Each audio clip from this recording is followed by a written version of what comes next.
team. This is Putri Juliani, JJ checking again. Welcome back to part 2 of discussion of ethics and integrity. The last time when we spoke of this topic, I shared with you the origins of ethics and a definition of what is integrity. You recall? Okay, let me say it again. I mentioned that integrity is the quality of high moral principles. If you take the word integrity, actually it has some origins way back to structural integrity. So if I want to share a little bit more the meaning of integrity, it comes from two words. One is integer. What is integer? Integer means it's a whole number, it's complete, it's wholesome. And the second word for that is integration, which means unity. So when we put those two words together, integer and integration, we have integrity. And integrity is something like a virtue. To understand more about this meaning of integrity as a virtue, I like to break it up into 4 parts. One, I would like to say is something like, how should I put it? Maintenance of identity, meaning to say that you are true to your commitment. When you're given something, it becomes part of your commitment, your amanah. Secondly, it is an integration of self, meaning to say that when we talk of integrity as a virtue, you are guided by a higher order. You are congruent to your values.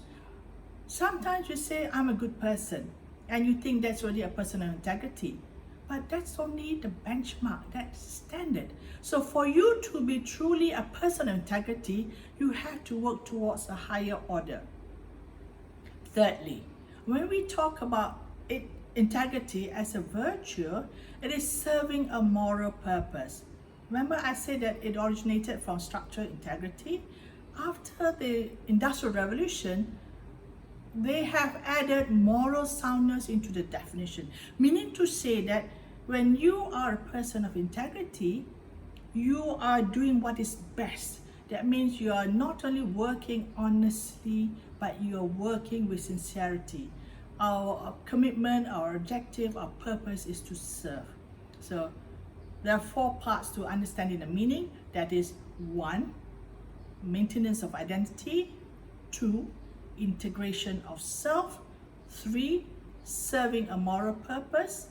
And 4th, standing for something that you feel that is so important that is more beyond commitment. An example I can give is, for example, your famous personality of Gandhi, where he stood for something. He stood for having, he fasted against the British rule. He respected their values, but he did not promote violence. It was more of civil disobedience. So if you are to ask me how to apply this, friends, this is an enigma we have to work with. Meaning to say, different people will have different views. For me, we have to ask ourselves this: am I a doer? Am I a watcher? Am I a thinker? Or what? Is it enough to say, I want to do this, but I don't do? So it has to be say and do. Remember, it has to be wholesome, it has to be integrated. So when you say something and you take integrity as a virtue, it has to follow up with actions, words with actions. And only those who do this will make a difference. Because at the end of the day, we get to decide our life to be. It is so important for us moving ahead, especially now as we bid farewell to the holy month of Ramadan, to welcome the month of Shawwal. I have done a lot of self-reflection. All the major religions advocate the same universal golden rules, the fundamental moral principles. Meaning to say, what we don't want others to do on us, do not do to others. So this is important. In Islam, it says that no one is a believer until he desires for his neighbor what he wants for himself. So to me, I will always remember the words of my late parents who said that we make a living by what we get, but we make a life by what we give. Living a life of integrity, I agree with many, it's not easy. There are a lot of challenges, there are a lot of things that we need to consider to be congruent, to be consistent. That is what we mean by having a life of integrity. I will not say it's easy, my friends, but over the years, it takes a lot of our own self-affirmation, a lot of self-discipline, and integrity to me, if you take the two words again, it's integer, it's integration, then we have integrity.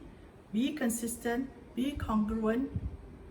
It's like always do what is right when no one is watching us.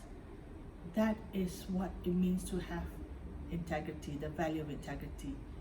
Oh dear, I know it sounds a bit solemn. Yes, it is solemn because when I talk about this topic, I cannot be but solemn. And it reminds me a lot of famous quotes, famous stories that I hear, that there are a lot of challenges. One story that I like to share with you is this. If you can do something without asking for anything in return, you have achieved that. You have achieved by being consistent, by being congruent, by living to a life of integrity. Tomorrow, friends, we'll be celebrating Eid al-Fitr. It'll be a celebration of joy with family and with friends. But I guess you know this year it's going to be different because we are celebrating only with our own family. We will be doing something that's not the norm. Yet, if we subscribe to the virtue of integrity, we should do what is expected of us. Obey the rules, obey the guidelines. And from me and my family, I wish all friends out there, Selamat Hari Raya, Maaf Zahir Batin. And for those who are not celebrating Hari Raya, enjoy the holidays at home.